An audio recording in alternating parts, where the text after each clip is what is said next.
Hey guys, welcome back to my channel. Today I wanted to share with you some of the books that I have read recently because I've been making a real effort to spend more time reading, and I thought you guys might like to know what's been on my reading list and what I recommend. So I have recently given up on paper books and started using a Kindle. This Kindle I inherited from my mum, so it's a super old one, but it has words on the screen. I can read from it. I don't need the latest, fanciest one. I was really resistant to getting a Kindle because I like to buy all my books in charity shops. But because I'm traveling so much, I just don't have much access to books in English. They're really hard to get abroad. So this has been so much better because obviously better for your suitcase weight, easier to buy things when you're traveling. So for me, it has been really, really awesome.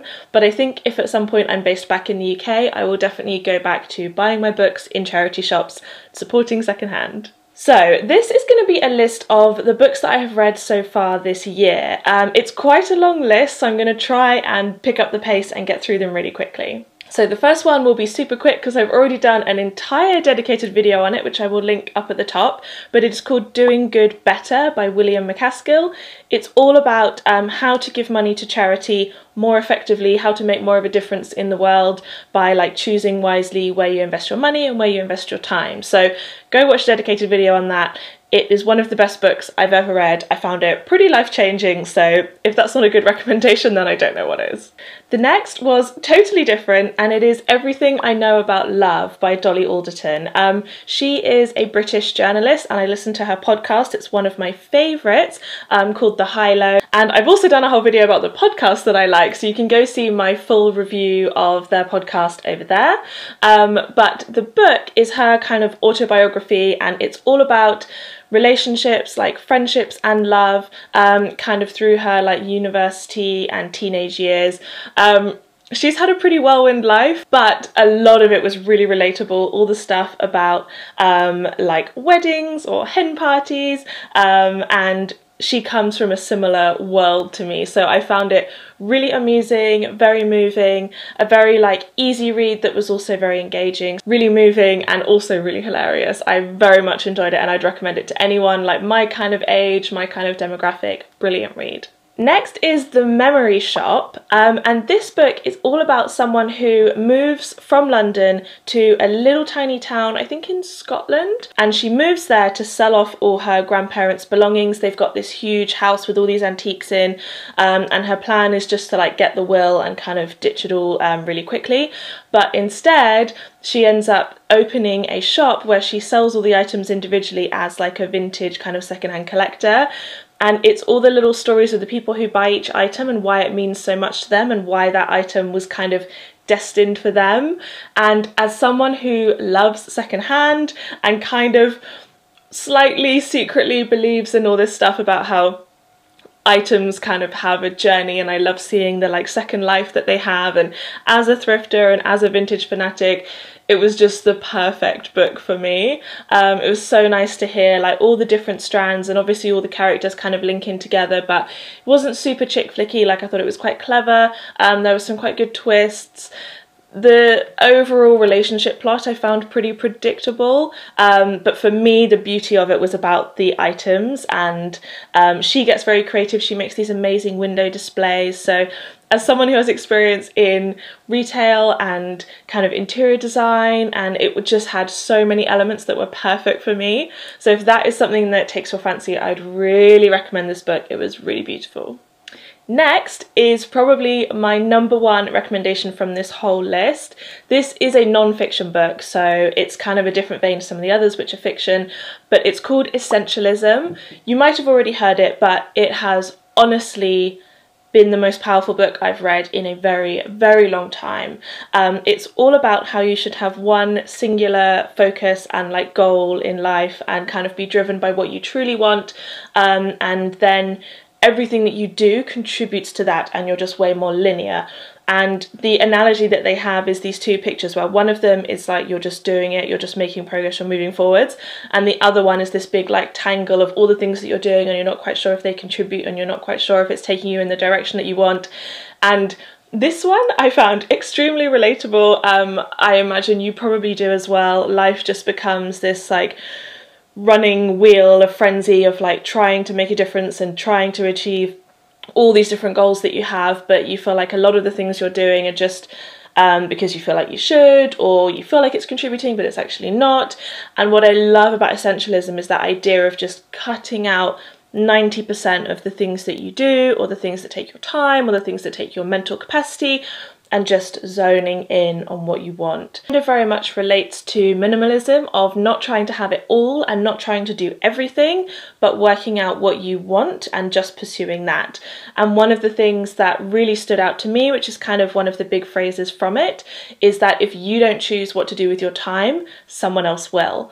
And there will always be demands on your time, and always be people who want things from you, and that's not anything wrong with them, that's just the way the world is. So you have to be really discerning what you let into your life and what you pursue, and you can't have it all, so you have to choose the thing that you want and then just go after it and get it. And I found it such an incredible book. I'm tempted to do an entire video on it, so let me know if you like videos where I review just one book. I just loved this book, 100% recommend. I suggest you download it immediately. So, on the opposite end of the spectrum, the next book is A Dog Called Homeless. If you know me at all, you'll know that I am obsessed with dogs, and this book is actually written by a friend of mine, and it's technically a children's book, or like maybe a young adult's book, but I loved it. I read it on the plane, and it was so embarrassing because I was crying so much in this book. And, you know, I don't know if you're that kind of person who watches like a movie on a plane is just bawling, but we were delayed at the airport, so I was reading it while we were like stuck on the runway, and I was just sat there like kind of trying to hide my face with just like tears pouring down. Like, it was such a beautiful, beautiful book. It's about a family where the mum has died, and it's told from the perspective of the children. And they're kind of just trying to work out a relationship with their dad, and they've moved house, and they're just kind of trying to all find their new way as a family, and this dog kind of comes to try and join the family, and it's just such a beautiful book. It's a really lovely read. It's not very long because it's designed for young people, but I really loved it. I thought it was beautifully written, and I would definitely recommend it. But if you're going to read it on a plane, bring a tissue. Okay, so next is one that's a little bit more fun, like an easy read, and that is called The Rosie Project. This book's been around for a while, so you might have already heard of it. It's not particularly new, but it is about a guy who is autistic, possibly, and it's told from his perspective, and he is a really intelligent lecturer, and he's trying to find the perfect wife. So he has this list of qualities that he needs and an application criteria that people can submit to see if they're eligible to become his wife, and it's just a really funny book, as he kind of, obviously, no surprises, starts to fall for someone who doesn't fit his criteria. I found the book reasonably predictable, but there were a couple of good twists, and it was really fun reading, and I really like to read books where the voice is quite unusual, and so that's why I like A Dog Called Homeless, because it's written from the child's voice, but this one is written from like the voice in his head, and so it's very kind of confused by like social etiquette. It's quite funny. He's very logical, and he doesn't understand why other people aren't this logical, and I just found it a really enjoyable read. So it's not quite chick lit. My preference is kind of chick lit that feels a bit more highbrow, so this is kind of the perfect balance for me. Like, it's a fun fictional read, but it also feels like a bit offbeat. So next is one which I didn't finish, but I'm still going to include because maybe you'll like it, and I kind of want to say there's no shame in giving up on a book, because essentialism, there's only so much time in the world, and so I don't always finish books if they're not really doing it for me, and that is Tin Man.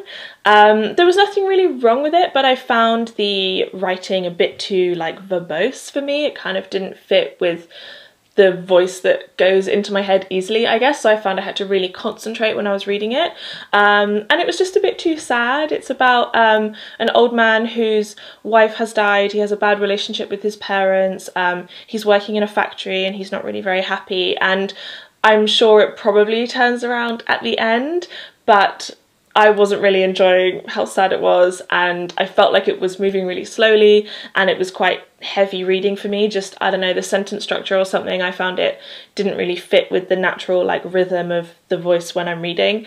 So I gave up on this one, but it gets good reviews, so maybe you'll like it. Next is a really popular one from this summer called Little Fires Everywhere.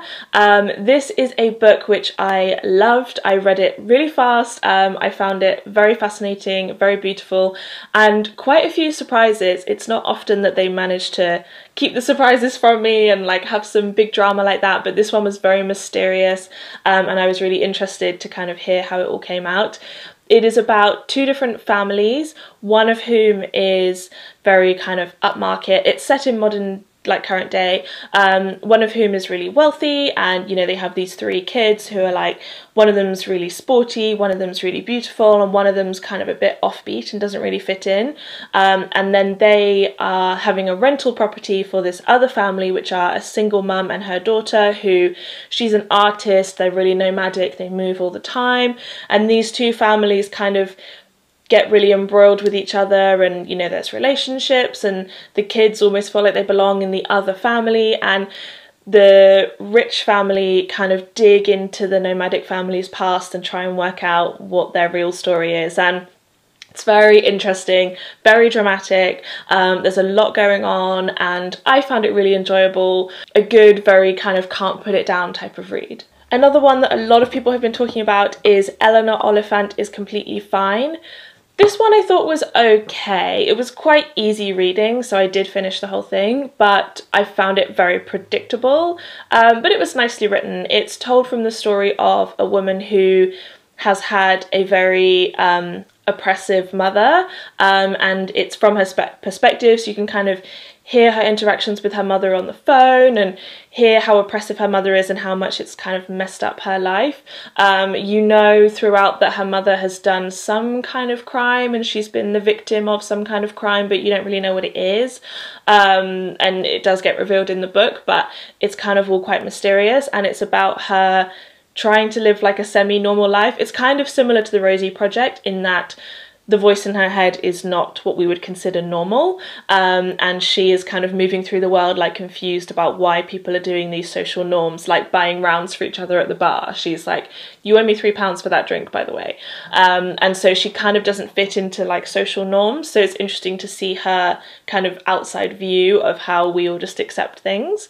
The thing about this book is that it did really surprise me, the twist at the end. I thought a lot of it was quite predictable, but then there was one bit that was just like, did not see that coming. I enjoyed it, I thought it was interesting. I started to lose hope with it a bit because I thought it was going to be predictable, but then it actually wasn't predictable, so who knew? I also read half of Black Box Thinking.